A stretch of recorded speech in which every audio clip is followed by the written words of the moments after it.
তারেক রহমান কথা বলতে পারেন না, ওনার হয়ে স্বরাষ্ট্রমন্ত্রী বক্তব্য রাখেন। এরকম একটি বাংলাদেশ এবং এরকম একটি সংসদ আমরা দেখিও নাই, চাইও নাই, আশাও করি নাই। আপনারা সংসদ ফলো করলে দেখবেন বিরোধী দলীয় নেতার বক্তব্যের পর প্রধানমন্ত্রী আর বক্তব্য দিতে উঠেন না। উনি স্ক্রিপ্ট ছাড়া কথা বলতে পারেন না। ওনার সামনে দিস্তা দিস্তা কাগজ লাগবে, উনি দেখে দেখে পড়বেন, তার মধ্যে আবার দু একটা শব্দ ভুল উচ্চারণ করবেন, চট্টগ্রামের জায়গায় বগুড়া বলবেন, এভাবে উনি অভ্যস্ত। স্কাইপি লিডারের যেটা হয় আর স্কাইপির মাধ্যমে রাজনীতি করে অভ্যস্ত। তো মাননীয় বিরোধী দলের নেতার বক্তব্যের পর মাননীয় প্রধানমন্ত্রী আর মাইক নিয়ে বক্তব্য দিতে পারেন না, ওনার হয়ে বক্তব্য দিতে উঠেন প্রক্সি প্রধানমন্ত্রী। আমাদের সংসদে অলিখিত একটা নতুন পদ সৃষ্টি হয়েছে, তার নাম হচ্ছে প্রক্সি প্রধানমন্ত্রী। তারেক রহমান কথা বলতে পারেন না, ওনার হয়ে স্বরাষ্ট্রমন্ত্রী বক্তব্য রাখেন। এরকম একটি বাংলাদেশ এবং এরকম একটি সংসদ আমরা দেখিও নাই, চাইও নাই, আশাও করি নাই। এখন আপনারা বিএনপির নেতাদের জিজ্ঞেস করতে পারেন যে এই যে শপথ নিলেন না, জুলাই সনদ বাস্তবায়নে যে বিভিন্ন রকমের বাধা সৃষ্টি হচ্ছে, এটার পিছনের কারণ কি? ওনারা এক বাক্যে আপনাদের একটা শব্দ বলে একটা বই দেখিয়ে দিবে, জানেন তো নাকি? সংবিধান। কিছু বললেই আইন আর সংবিধান। সংবিধান শুনতে শুনতে আমি গভীরভাবে চিন্তায় পড়লাম যে এই সংবিধানের ঘটনাটা, মানে যারা বক্তব্য দেওয়ার সময় এত ভুল করে, কাগজ ছাড়া না দেখে কথা বলতে পারে না, তারা হঠাৎ করে এত সংবিধান কেন ভালোবেসে ফেলল? তারপর আমি গভীরভাবে চিন্তা করে খেয়াল করে দেখলাম সংবিধান শব্দটা উচ্চারণ করতে গেলে শেষে আসে ধান, সংবির পর ধান। ওনারাও যে নির্বাচনী প্রচারণায় যে স্লোগান দিত, লাগারে লাগা ধান লাগা, নিম্নমানের স্লোগান, ওই স্লোগান দিতে দিতে তাদের এখন মনে হয়েছে সংবিধান মানে বোধহয় তাদের প্রতীক ধান, এই কারণে তারা সংবিধানকে এত ভালোবাসে। কিন্তু বাস্তবতা হচ্ছে এই সংবিধান ধানের শীষের সংবিধান নয়। এই সংবিধান ৭২-এর মুজিববাদী সংবিধান। এই সংবিধান ভারতের নির্দেশনায় রচিত। শেখ মুজিবের আমলে বাংলাদেশের মানুষকে দমন করার জন্য, ভারতীয় আধিপত্যবাদের সামনে মাথা নত করার জন্য সংবিধান। এটা ধানের শীষের সংবিধান না, এটা ৭২-এর মুজিববাদী সংবিধান। যেই সংবিধানকে পরবর্তীতে সংশোধন করতে করতে করতে মুজিববাদের জায়গায় হাসিনাবাদের সংবিধান বানানো হয়েছিল। এই মুহূর্তে জনাব সালাউদ্দিন সাহেব চাইছেন এই মুজিববাদ হাসিনাবাদের সংবিধানকে পরিবর্তন করে তারেকবাদের সংবিধান তৈরি করার জন্য। আমি তাদেরকে স্পষ্ট ভাষায় জানিয়ে দিতে চাই, ২৪-এর গণ অভ্যুত্থান পরবর্তী বাংলাদেশে আইনের দোহাই দিয়ে, সংবিধানের দোহাই দিয়ে, শিলং লন্ডনের দোহাই দিয়ে, আধিপত্যবাদের সামনে মাথা নত করে বাংলাদেশের মানুষকে যদি জুলাইকে অস্বীকার করতে বলেন, তাহলে আমরা প্রস্তুত নই।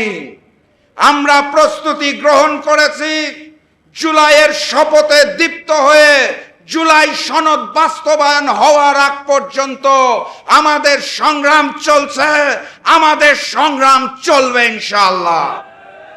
সংগ্রামী সাথী এবং বন্ধুগণ, আমি আপনাদেরকে উদাত্ত আহ্বান জানাতে চাই, আমাদের আগামীতে একটি নতুন করে অভ্যুত্থানের জন্ম দিতে হবে।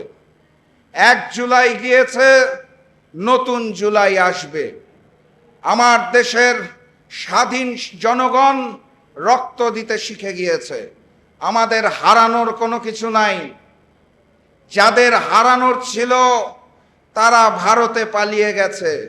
নতুন করে যারা হারাতে চায় তাদেরকে এখন চিন্তা করতে হবে কোন সংবিধান এবং কোন আইনের দোহাই দিয়ে বাংলার জনগণকে তারা থামিয়ে রাখবে। ইতিমধ্যেই ক্ষমতায় আসার পরে স্বৈরাচার হওয়ার জন্য, ফ্যাসিজম সৃষ্টি করার জন্য যা যা গুণাবলী প্রয়োজন সব কিছু আমরা এই বিএনপি সরকারের মাধ্যমে দেখে ফেলেছি। দেখা শেষ। তারা ক্ষমতায় আসা মাত্রই এই যে এত গণতন্ত্রের কথা বলে, জনগণের ভোটাধিকারকে হরণ করে তারা শুরুতেই প্রশাসনের বিভিন্ন জায়গায় নিজস্ব দলীয় লোকবলকে স্থাপন করা শুরু করেছে। দেখেছেন তো আপনারা নাকি? এই যে এত মবের বিরুদ্ধে কথা বলে, মব সন্ত্রাসের মাধ্যমে বিভিন্ন বিশ্ববিদ্যালয়ের ভিসিকে বের করে দেওয়া হয়েছে, এটাও বাংলার জনগণ দেখে ফেলেছে।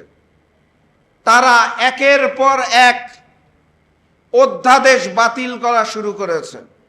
এই যেখানে হাসিন ভাই বসে আছে, আমরা আয়না ঘরের সকল ঘটনা তাদের মুখে শুনেছি, ব্যারিস্টার আরমানের মুখে আমি ব্যক্তিগতভাবে শুনেছি। আমি চোখে পানি ধরে রাখতে পারি নাই। বিএনপির অসংখ্য নেতাকর্মীকে গুম করা হয়েছিল। বিএনপির অসংখ্য নেতাকর্মীর লাশটা পর্যন্ত বাড়িতে ফেরত আসে নাই।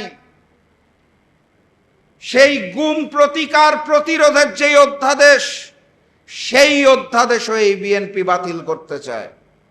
নিজের দলের নেতাকর্মীর সাথে যারা বেঈমানি করে তারা এই দেশ বিক্রি করবে না, তার গ্যারান্টি কি এই বিএনপিকে আমরা চাই না? বিএনপির নেতাকর্মীরা কি গুম হয় নাই? আমি বাকি সকল অধ্যাদেশ বাদ দিলাম। জনাব তারেক রহমানের একবারও স্মরণ হলো না। এতটাই বিক্রি হয়ে গেছে উনি, এতটাই কঠিন ভাষায় ভারতের কাছে মুচলেখা দিয়ে দেশের মাটিতে পা রেখেছেন যে তার পক্ষে কথা বলা, তার পক্ষে জীবন দেওয়া অসংখ্য নেতাকর্মী যারা গুম হয়েছিলেন, তাদেরকে উপেক্ষা করে তিনি এই অধ্যাদেশ বাতিল করে দিতে চাইছেন। সংগ্রামী সাথী এবং বন্ধুগণ, ভয়ঙ্কর যানজট উপেক্ষা করে অবশেষে পায়ে হেঁটে আমাদের সভাস্থলে এসে উপস্থিত হচ্ছেন জনতার প্রধানমন্ত্রী, জনগণের প্রধানমন্ত্রী, আমিরে জামাত ডাক্তার শফিকুর রহমান। সংগ্রামী সাথী এবং বন্ধুগণ, ভয়াবহ যানজটকে উপেক্ষা করে অবশেষে পায়ে হেঁটে আমাদের মাঝে এসে উপস্থিত হয়েছেন আজকের এই প্রতিষ্ঠা বার্ষিকীর সম্মানিত প্রধান অতিথি, জনতার প্রধানমন্ত্রী, জনগণের প্রধানমন্ত্রী ডাক্তার শফিকুর রহমান। আজকের এই প্রতিষ্ঠা বার্ষিকীর আয়োজন থেকে আমি তাকে স্বাগত জানাই। সংগ্রামী সাথী এবং বন্ধুগণ, যে কথা বলছিলাম, ভয়াবহ যানজটকে উপেক্ষা করে অবশেষে পায়ে হেঁটে আমাদের